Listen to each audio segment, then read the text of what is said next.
Assalamualaikum warahmatullahi wabarakatuh.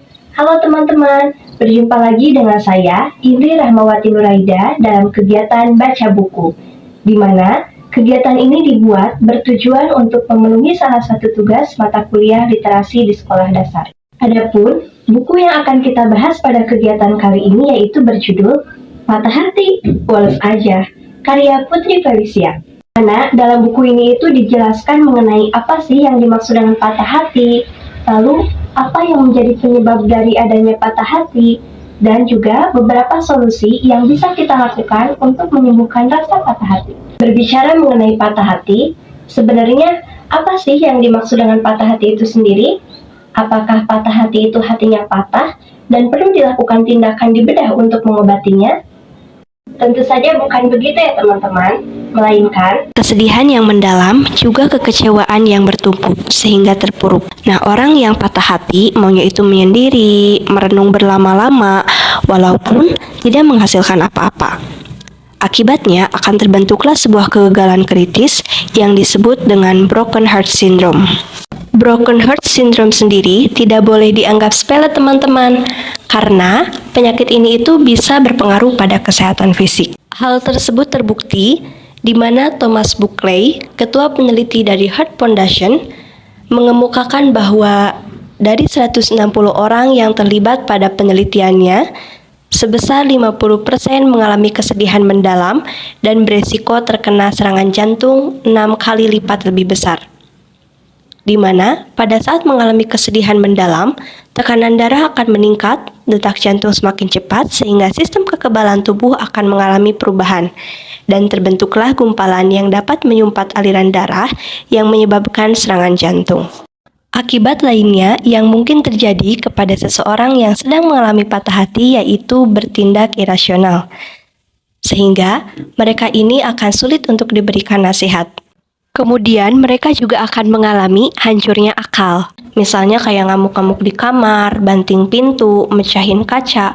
Padahal semua itu percuma dan tidak akan menyembuhkan rasa patah hatinya. Kemudian, apa sih yang menjadi penyebab seseorang itu bisa merasakan patah hati? Penyebab yang pertama yaitu Princess Syndrome, yaitu merupakan sebuah keadaan mental yang membuat pengidapnya merasa bahwa dia itu seorang tuan putri. Dan dia merasa dirinya itu berharga, pusat dari semesta, dan semua orang harus menuruti semua kemauannya. Karena dialah yang paling berhak bahagia. Penyebab yang kedua yaitu lupa dicintai. Nah, di mana kondisi ini tuh muncul karena adanya rasa iri. Contohnya, ketika melihat orang lain menggandeng pacar, kemudian muncul rasa iri ingin seperti itu. Lalu muncullah imajinasi tentang impiannya. Nah, dan ketika ia sadar bahwa itu hanyalah sebuah khayalan, maka yang datang adalah kesepian. Penyebab yang ketiga yaitu korban PHP.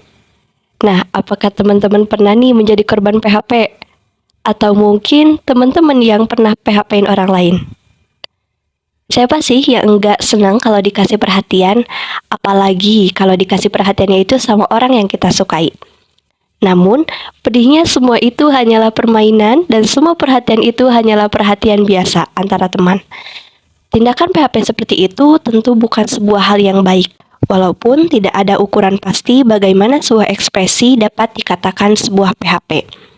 Karena watak setiap orang itu berbeda-beda. Penyebab yang keempat yaitu bullying, di mana bullying ini merupakan sebuah kekerasan baik secara fisik ataupun verbal. Sehingga kita harus berhati-hati dalam berucap dan bertingkah laku.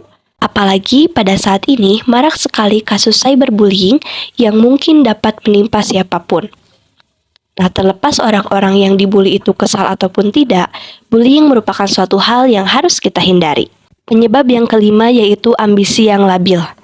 Teman-teman, tidak ada yang salah dalam ambisi. Seperti yang kita tahu bahwa tidak sedikit yang bisa besar karena ambisinya yang besar dan hal itu merupakan suatu hal yang wajar. Namun, teman-teman harus hati-hati ketika sudah terlalu ambisius. Karena orang yang terlalu ambisius akan terjebak pada hasil akhir, di mana mereka akan melakukan segala cara untuk mencapai keinginannya, sekalipun cara itu tidak baik. Nah, selain itu, sikap keliru dan ambisi yang labil akan menghentikan cita-cita teman-teman. saat teman-teman gagal, dan seolah hidup teman-teman akan berhenti di titik itu. Penyebab yang keenam yaitu lupa mengucapkan kata maaf ketika melakukan kesalahan, mengucapkan kata tolong ketika membutuhkan bantuan, dan mengucapkan kata terima kasih kepada orang yang telah berbuat baik kepada kita. Padahal, ketiga kata ini bisa membangun hati agar lebih lembut, kokoh, dan pintar berkaca diri. Lalu, bagaimana sih caranya agar kita bisa bangkit dari rasa patah hati itu? Nah, solusi yang pertama yaitu move on. Dengan cara mengikhlaskan apa yang telah terjadi dan mengambil pelajaran dari apa yang telah terjadi. Dan jangan berpikir untuk berbalas dendam, seperti mencari kekasih baru yang lebih keren, meneror mantan pacar kamu, ataupun cara balas dendam yang tidak baik lainnya.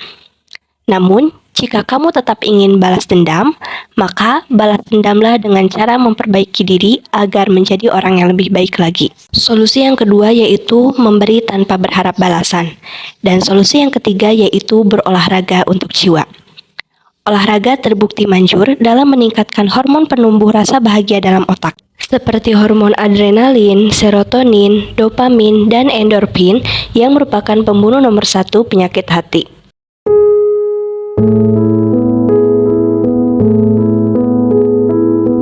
Terima kasih kepada semua teman-teman yang telah menonton video ini sampai selesai. Selamat berjumpa di video yang akan datang. Wassalamualaikum warahmatullahi wabarakatuh.